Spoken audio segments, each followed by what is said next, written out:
Hey dudes, welcome to Splat from the Past, the only 80s themed horror and sci-fi show where things can get totally radical. Now today I will be welcoming back my good friend in Bay Area comedy, Catherine Cyr, and we're going to talk about horror movies and maybe even Halloween and see where that takes us and stuff. I can't wait, it's going to be pretty cool and stuff.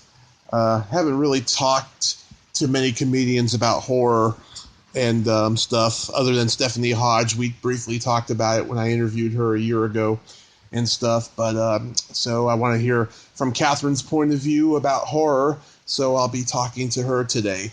And it's going to be pretty interesting, because Catherine is pretty interesting and pretty funny, so we'll see where that takes us.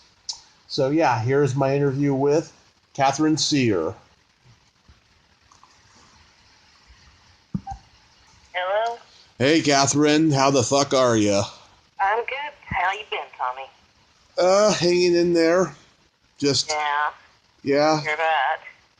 So what have you been watching lately since I told you I wanted to talk about horror films?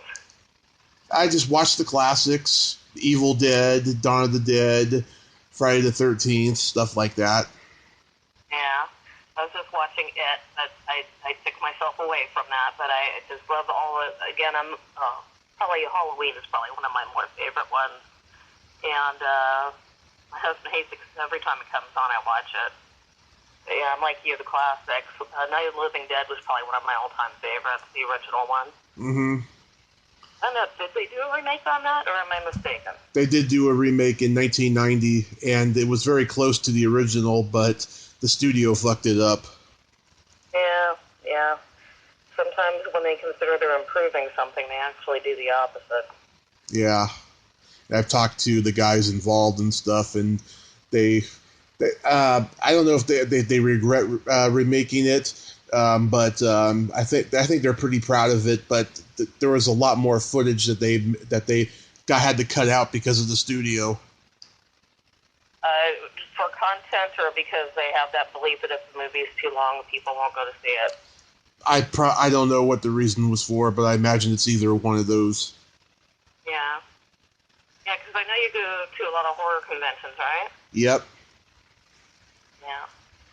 Years ago, I went out to go see a friend of mine's friend's band, and I almost dressed up as Rick Randall from high school. Love it. And of all things, it ends up the lead singer, who was a friend of mine, was dating PJ Souls. I actually got to meet her on Halloween one year. Mm-hmm. I thought that was so cool, of all days, to meet somebody like that, with Carrie and Halloween, of course. I love PJ. I've interviewed her. She's so awesome. Yeah, is she still dating that guy in a band? I honestly don't remember the name. It was so long ago. I don't know. I don't know her personal life. Yeah. I just know about Dennis. I just know about Dennis Quaid. That's about it. Oh yeah, this is way after. Yeah. Yeah.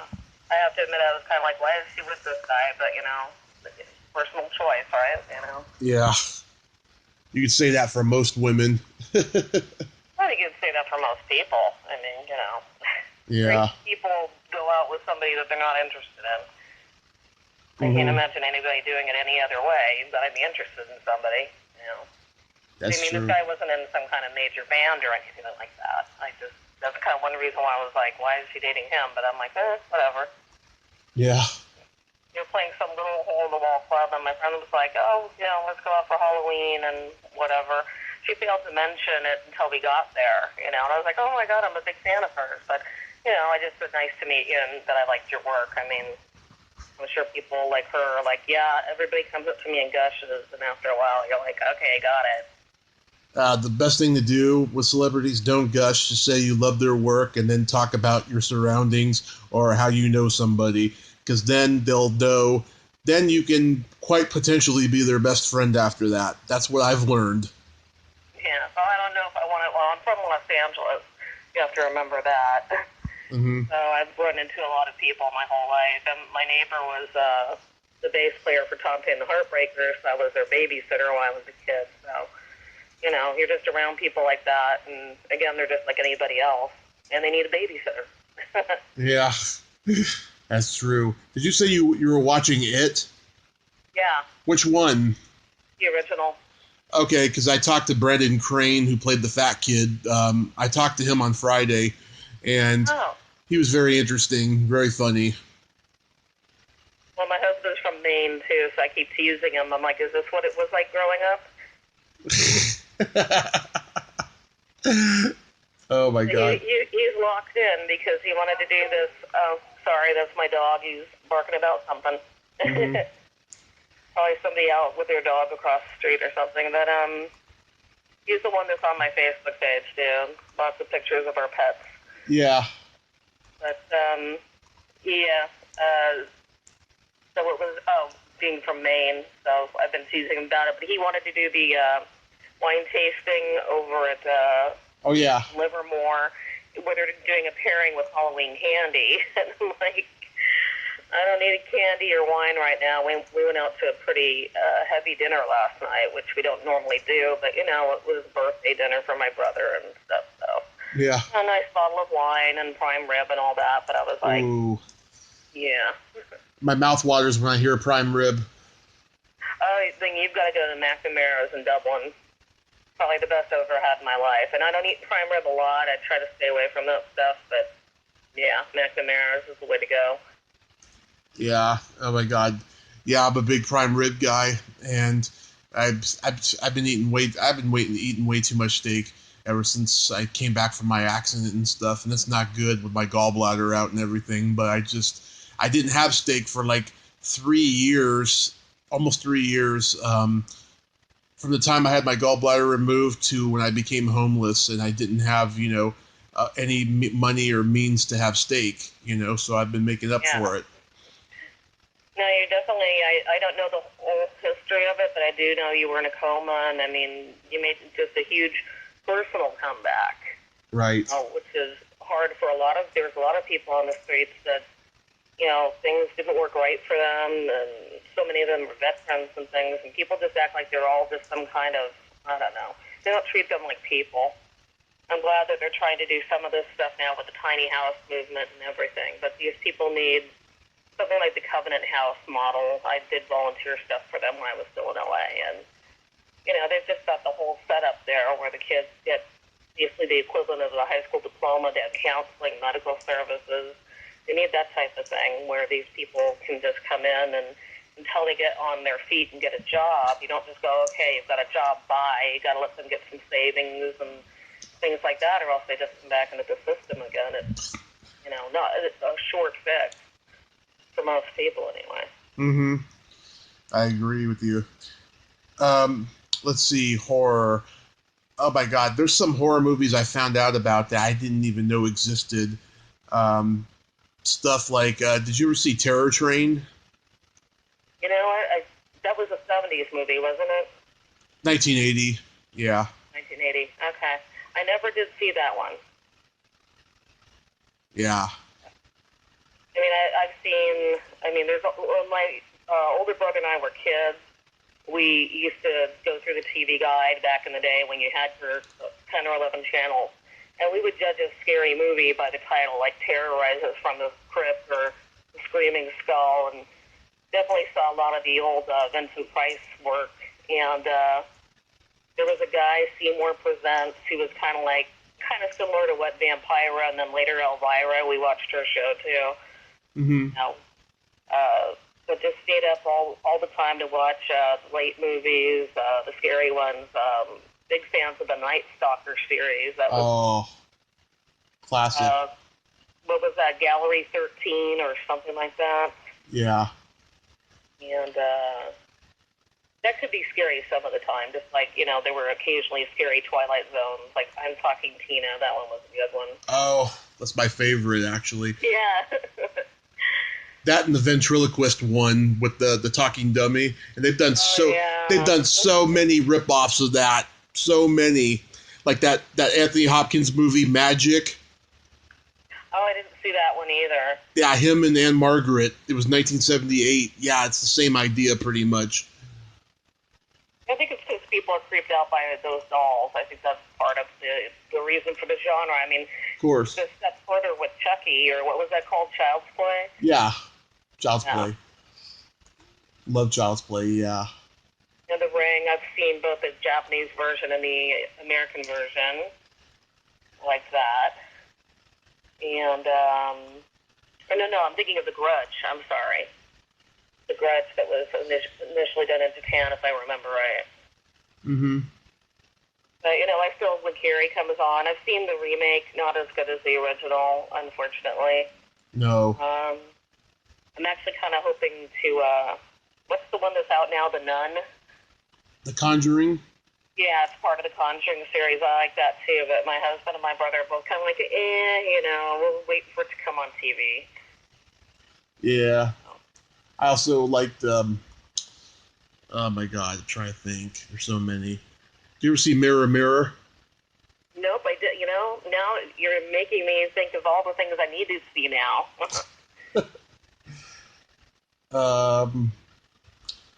Let me see. I love the original Nightmare on Elm Street, too. Of course. I like the third one the best. Dream Warriors, was it? No, that was... Dream Warriors, yeah. Oh, that was number 3? Mm-hmm. What was the one after? Oh, it must have been... Dream Master was after. Ah, Dream Master. And then they were the Dream Warriors, I remember that. Yep. Then there was Friday the 13th, which has got... and then the two it's Michael Myers and Jason, that's right. So I was trying to think who the other guy is. It's Michael Myers. Mm-hmm. And then I do like Rob Zombie stuff, though. The first time I saw House of a Thousand Corpses, I kind of just didn't like it that much. But then I watched it again, and then, of course, The Devil's Rejects. I liked it when he redid Halloween. I thought he did a good job on that, actually. Mm-hmm. Absolutely. Did you ever see Death Alley? I'm sorry, did I see what? Death Alley. Nope. Oh my God. Okay, I haven't seen it yet. It's on YouTube, but I haven't had time to watch it. But I might do it today. Actually, it's a horror movie from 1982. It's about two parents and a kid. They go on a trip and they're being terrorized. And the cast makes me laugh out loud. The father is Paul LeMat, who played the drag racer in American Graffiti. Oh, okay. Catherine Hicks, the mother from Child's Play, is the mother. And the son is ta-da-ta-da, Ralphie from A Christmas Story. Oh my gosh, how funny. Yes. And the killer is Stephen McHattie, the Canadian character actor who's been in many movies since the 70s. He's got he's skinny and he's got a scar on his face and he's got black hair. Oh, I'd have to check it out. I'm sure he's, like you said, character actor from the 70s. I'd probably recognize him. I'm sadly old enough to remember the 70s. Yeah, well, he tried... It was the 80s, but still. Yeah, well, he tried to be a leading man for a while. He played James Dean in a TV biopic, and he also did a Smokey and the Bandit type of movie called Moving Violation, where he plays a con on the run, and he's being chased by the sheriff, and then he just became a character actor who plays villains. Yeah. So, do you have an all-time favorite scary movie? Or is it too hard to pick? Well, I do it by genres. My favorite slasher movie is the original Friday the 13th. It was the first one I ever saw, and the one that I can quote till the end of time and just love. My favorite zombie movie is Dawn of the Dead. My favorite werewolf movie is The Howling. Oh, yeah. I like the American Werewolf in London. I like comedy, too. Yeah, love that. I love American Werewolf in London. I met David Naughton, really nice guy. Let's see, my favorite vampire movie. There's so many for vampire. I can't pick one, but some of them are there was this movie that was made in 1986 called Vamp, with Robert Russler, Chris Makepeace, Grace Jones. She plays the head vampire. And it's actually the movie that Quentin Tarantino ripped off for From Dusk Till Dawn because it takes place in a strip bar. Okay. I don't think I'm a Grace Jones fan, but I think I missed that one, too. Mm-hmm. Love that. I love The Lost Boys. Yeah, that's a good one. Near Dark. You remember that one? No. Yeah, Bill Paxton and Lance Henriksen. It's kind of a western with vampires. Oh, I think that's kind of like, isn't that the one with George Clooney or something too? No. Dawn that you were talking about, or is that more based off of Vamp? I thought you said. Oh no, From Dusk Till Dawn is that movie takes place in a modern day setting in Los Angeles, and they go to a strip club in Mexico. Oh, that's right. That's right. But That one I've seen. yeah, It was okay. yeah, but it's not a western though. But yeah, I can like see how you would think it would be one, but it's not. It's just they're just Mexican vampires, pretty much. And I guess when you see desert, a little bit of desert in Mexico, somehow my mind goes western. Yeah. Let's see. I mean, I love like B schlock horror movies. I love all the Charlie Band movies in the '80s, like Troll and Hobgoblins and like Terrorvision Ghoulies, stuff like that. Yeah, no, sometimes I like a good B movie, but those are like the old, like, what was it, Tarantula? I like that one a lot. When that comes on, I watch it. Mm-hmm. And Day of the Triffids, Somebody told me about Day of the Triffids. I haven't seen it, but I think that's more sci-fi, really. Yeah, I haven't seen Day of the Triffids, but somebody told me I oughta. It's fun. It's a B movie from the, 60s era when they, right up there with your Plan 9 from outer space and everything, where you're just kind of like, and the effects are really funny, Mm-hmm. I like them some of the time. But Day of the Triffids, they see a bunch of, killer trees, apparently. Oh, and it was a book, too, I see. I'm reading it right here. Yeah. Yeah, so I grew up watching that kind of stuff, too, definitely. And it's the time of year, so I start to overdose. I like to watch the Treehouse of Horror series, too. I record those and watch them.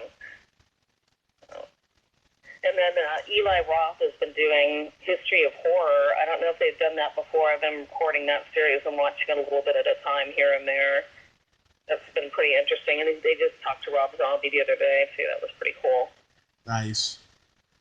So, and of course, we normally would do like we used to go down to the Queen Mary and do their Dark Harbor and everything, but not this year. I've been able to get out to do too much stuff, unfortunately. Yeah. I'm sorry, go ahead. I have a script that I'm trying to get made and stuff. It's a homage to all the supernatural slasher movies that I grew up watching and the other ones as well and stuff. It's really, really good, and it's too big to be made on an iPhone, and it's too small to be made for a major studio. If I can like find somebody who's like an independent horror producer to get it made, I think it could be another franchise. Oh, that's interesting. I'd like to see that. Mm-hmm. Believe it or not, I do some script writing myself, although I've been stalled lately. It's just, how it is. There's too much to do. Mm-hmm. I started a blog on my website, and there are days where I'm like, well, I'm redoing the house, and I'm trying to get my application in for my master's degree. I'm just waiting for some documents, and I'll be applying this week. And that's going to take a chunk of time to finish that up. Unfortunately, it's going to affect my stage time. But I am going to go up at Tommy T's on November 6th. Oh, nice. Election day. Everybody vote, please. I don't care how you vote, but vote. Nice. Who else is going to be in that show? About anything along those lines right now, but everybody's got their right to vote for whoever. It seems like things are not too good at the state right now, and I'd like it if things were better for everybody, of course. Yeah, I don't want to lose my fucking Social Security while I'm not successful in showbiz, because that's my... I kind of wonder about that, too, because it's like, I've been paying into the system since I was 17. You cannot tell me that money isn't, I heard about that, too, and a few of my friends were pretty irritated, and I said, I think if they took that away, there would finally be some true rioting in this country. Yeah. On a major scale. know. But I don't know. We'll wait and see. But I don't think they can get away with that because it's going to affect way too many people. Oh, yeah. I mean, I just know that there would be a fucking riot or something that would just, transpire, and oh my God. So I was going to ask you, so who else is in that show at Tommy T's? Oh, I don't know. I usually run into Pat when I'm there. Tommy's is one of those you can just show up and do a gig. I mean, which is nice. The last couple times I did sets there, I got there late. Mm-hmm. Those times they're like, we can squeeze you in. Which, they don't owe me anything, but they're always really nice about it. And then, of course, if you go to Brewster's, Heather arranges a booking, Yeah. I did have to cancel one Tommy T's, but again, because it's just a walk-in sign-up, this was like couple months back, and it was just, I quite literally had 3 nights in a row where I didn't get a good enough night's sleep. Mm-hmm. I thought, well, I can go up on stage and do stuff, but I'm like, the drive home is what I was really more concerned about. I was like, it's just not worth it. I don't like to flake on anything, because if people are seeing it on, in my case, on my website and on my Facebook page and on my Twitter and on my Instagram, mm-hmm. and then you're like, oh, I'm not going to do it. I don't exactly have much of a fan base yet. I've got a couple people here and there that are, starting to take notice. And of course, I've made friends with people like you and Pat and Jeremy Curry, and, there's so many nice people involved in it, too. And Yeah. Jeanette, too, I remember Jeanette Marin, she's a sweetie, and she was having some kind of stalker issue, and I'm like, you just tell anybody, we're all, we've got a nice little community of nice people. And a lot of fuckheads as well. Well, that's going to come like anything else, but there's a nice community of people, I think, out there. And there goes my dog again. Well, did you hear about the latest controversy in Bay Area comedy? I saw Jeremy Curry was having an issue about something, but I don't know what it was. And, of course, I like him, and he's also quite funny, but maybe go ahead and fill me in with whatever regard it is. And, do you know Noah Gain? No. Okay, I've known him for a couple of years in the Bay Area comedy scene. I personally have never heard anything bad about him, but apparently a lot of people have. And Matt Goobser posted on the Bay Area comedy page that he was arrested on rape charges last week. Oh, great. And yeah, a lot of people, and I'll tell you something, there was this 500 comment debate on that status and stuff. Jeremy actually was one of the comedians who was defending him. But there was a lot of debate and stuff about the issue and everything. And I'm just reading it, and I'm reading comments from comedians who fucking hate my guts and say shit about me and just being hypocrites about the whole matter and everything. And I was just astounded at it, And I don't know for sure if he really did that or not, But apparently, I don't know. He's made comments to women comics in the past, But he could be a boy who cried wolf in this situation as well. Oh no, I've definitely been in situations in past jobs where, people are trying to hit on me that were in power, and Right. Definitely been put in uncomfortable situations. Especially when you're younger, you don't quite know how to handle it, and it shouldn't be that way at anybody's job. I don't care, and men get harassed. Obviously, not as much, but the bottom line is the crime. If it's a crime, that's exactly what it should be, no matter what. But obviously, too, there's got to be some kind of due process for this person as well, because people have been wrongly accused. Now, I don't think that happens as often as they're rightly accused, but again, Right. I really don't have stats. But let me just throw out Louis C.K. there. Okay, a lot of people with his situation, Mm-hmm. he, as far as I know, never assaulted anybody, but he would harass people, and he used his position. One of the things I like about him is he's like, look, I did that, and I was wrong. And at the same time, I still feel that he can still be a comic. Why does his career have to end? There's some people that did a lot of really bad stuff, like Harvey Weinstein. That's a different situation altogether, as far as I'm concerned. Right. But when you have somebody that, and there was a culture of that too, you know, and sometimes there's pressure, I'm sure, from other guys going, oh, come on, you can bag her or whatever. You know, there's always been a kind of a boys' club here and there in a lot of industries. I worked in the music business for a long time. It's definitely had that issue. But at the same time, you know, we have had progress, obviously, as a woman working in the industry. And even as a woman that's doing stand-up. Left off with Louis C.K., but, Yeah. you know, I'd like to see people like that, like I said, they can't be condemned for the rest of their life, and let them move forward, let their victims move forward, too, I think, you know. Mm-hmm. So, Absolutely, I agree. I haven't had any issues at all in stand-up. I don't know if you have. I mean, obviously, you've got some mean people out there, too, and that's unpleasant.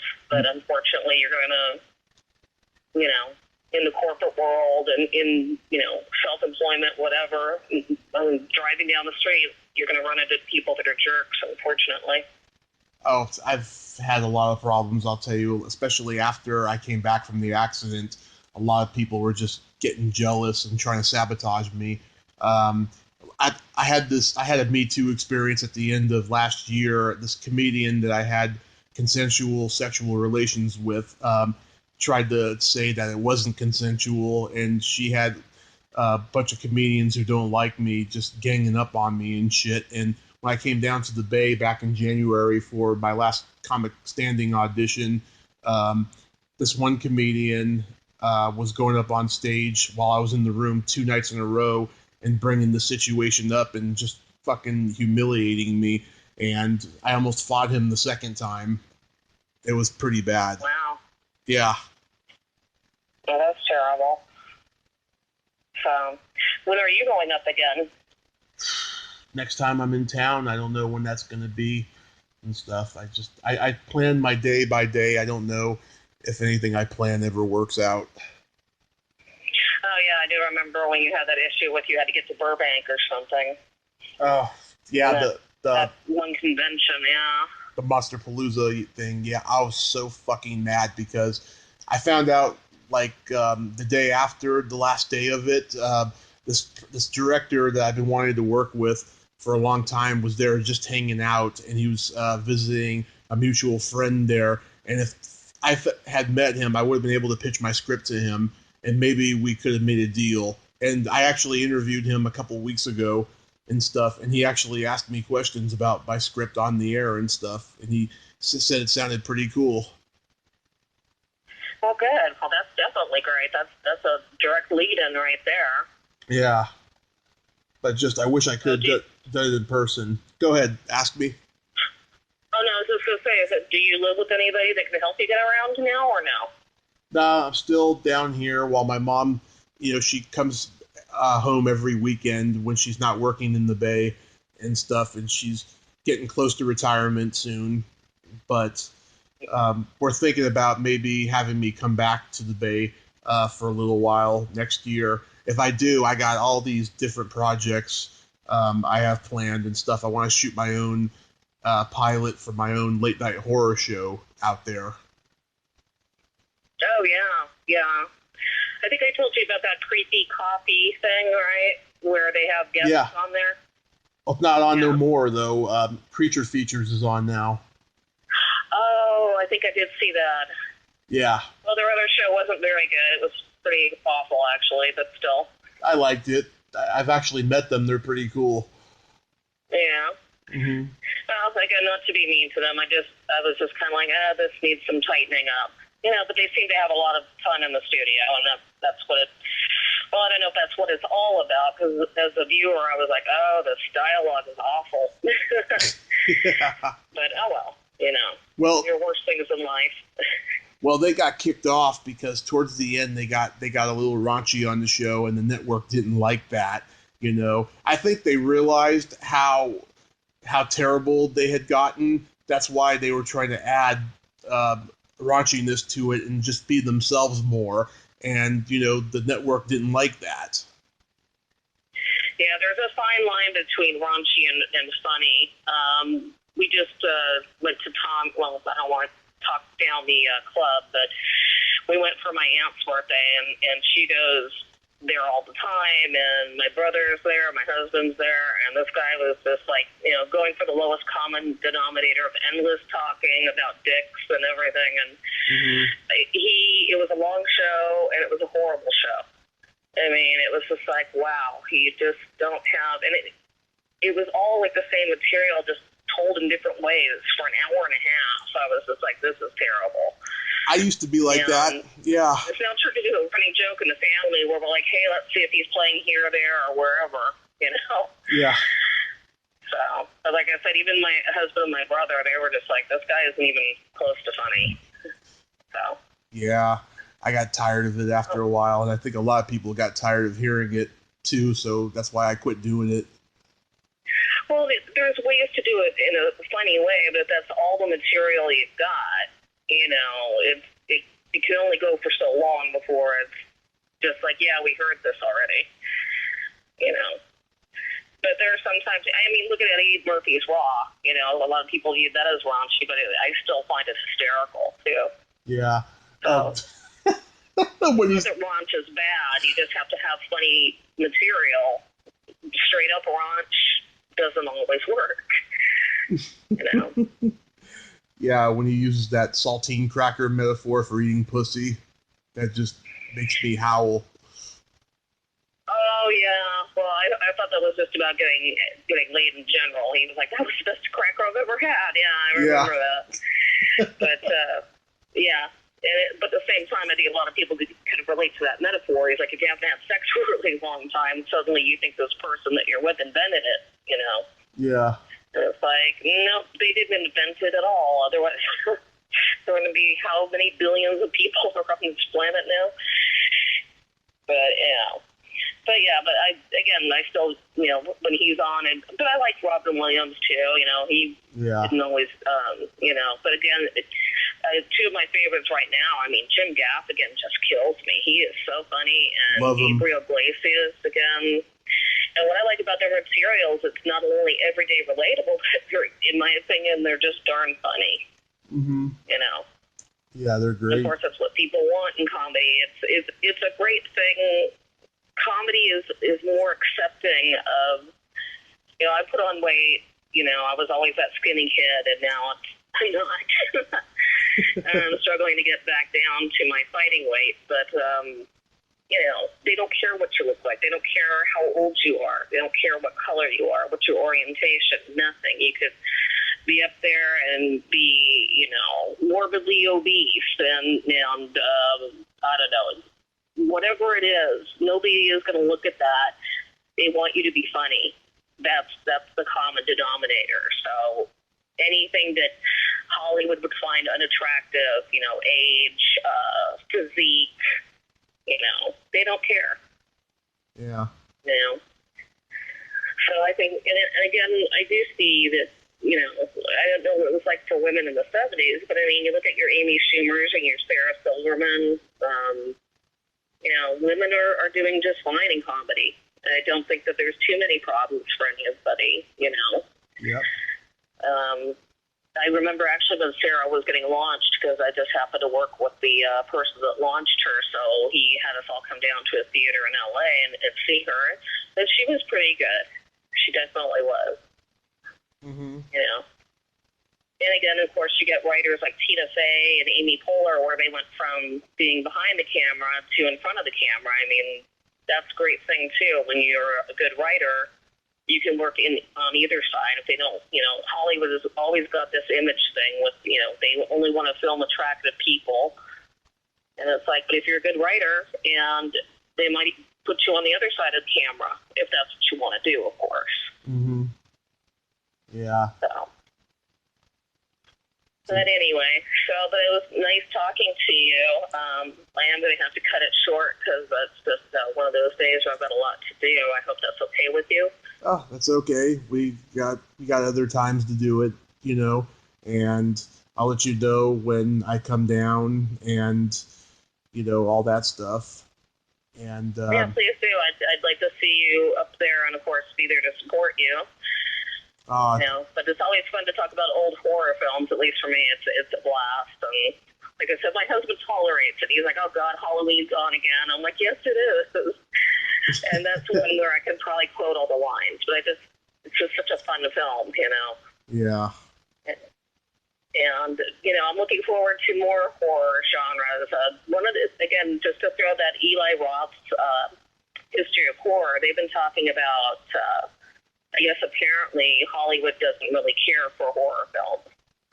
And when Silence of the Lambs won all those Oscars, and I'm like, well, it was a very well done film. It doesn't matter what the genre is. It matters if it's well written and well acted. That's all it takes to make a good film. It sounds easy, but obviously, anytime you see something awful, you have to wonder about all the people, the writers, the producers, the executives, everybody. About 40 people are involved in decision making, and they all decided to spend the money to put something out there. And you're like, wow, how did all of you people get to be so stupid? Yeah. But again, unfortunately, it sadly just comes down to the almighty dollar. But yeah, you can make any film good. It doesn't matter what the genre is. You just have to put in the effort. Well, I think Hollywood's coming around a little bit with horror, and in fact, all the horror people I've talked to in the last couple of weeks have just jumped with joy that the new Halloween movie has stormed the box office because now their movies can be rebooted as well. Yeah, that's true. That was one I forgot about, and I've been wanting to go see that now too. Where she supposedly kills her brother. Yeah. I love Jamie Lee Curtis. She's awesome. But, and of course, her mom, Janet Leigh, Psycho, that was fun. Oh, I interviewed her stunt lady the other day. Really? Wow. That must have been amazing. Marley Renfro, yes. Oh, my God. She used to be in Playboy, and I actually saw one of her spreads, and I told her that I jacked off to it, and she loved it. Well, there you go. Yeah, I don't quite have the same affinity, but either way. But, no, I think it's just great that there are still these people around to talk to, because, we are losing these legends left and right, unfortunately, due to age. Yes. And, but again, hopefully, the genre will start getting the respect it's always deserved. It's, and they also kind of have this thing where they felt that women didn't really like them, and then they were just recently looking at polls, and they said, well, we're finding that sometimes it's 55% of the audience is female. And I said, see, girls can like horror. I have friends that don't, absolutely. My husband's not that big of a horror film person either, but, it just comes down to personal taste. Mm-hmm. But anyway, great topic, though, I think, being that it's the Halloween season, so. Yes, this was awesome. So, Catherine, I'll talk to you again soon. Happy holidays, and have fun, and, yeah, just rock it. Yeah, no, again, same to you. Have a great Halloween. I hope you get we don't get a lot of kids up here in the hills. It makes me sad, but occasionally get a few. And again, I'll just plug my website if I can, if that's okay. Go right ahead. It's catcyr.com, CATCYR.com, and I will be at Tommy T's on November 6th. Probably going to be going for about 8 o'clock slot or thereabouts. So one nice thing is you can pick your slot there, too. Anyway, take care, and please do tell me when you're in the area performing. I sure will, and I'll check out your website. I didn't know you had one until you just brought it up, so I'll check it out. Oh, okay. Well, my blog is kind of like all over the place about topics, too, but I'll probably get some more writing done on that. It's kind of fun. Awesome. Alrighty, take care. All right, love you, hon. Bye. Bye. Well, there you have it. Catherine Cyr. Ain't she a sweetheart? Thank you so much, Catherine. I'm glad that we got to talk about horror films. We didn't get to really talk about Halloween, but at least we did get to talk about comedy stuff as well. If you like this video, everyone, please subscribe to my YouTube channel. Add me as a friend on Facebook. Join my Tommy Kovac comedian page on Facebook. Follow me on Twitter and Instagram and all that fun stuff. Well, that's all the time we have this week on Splat from the Past. Until next time, this is Tommy Throwback Kovac saying, there's no shame in living in the past because the present sucks. Later, dudes.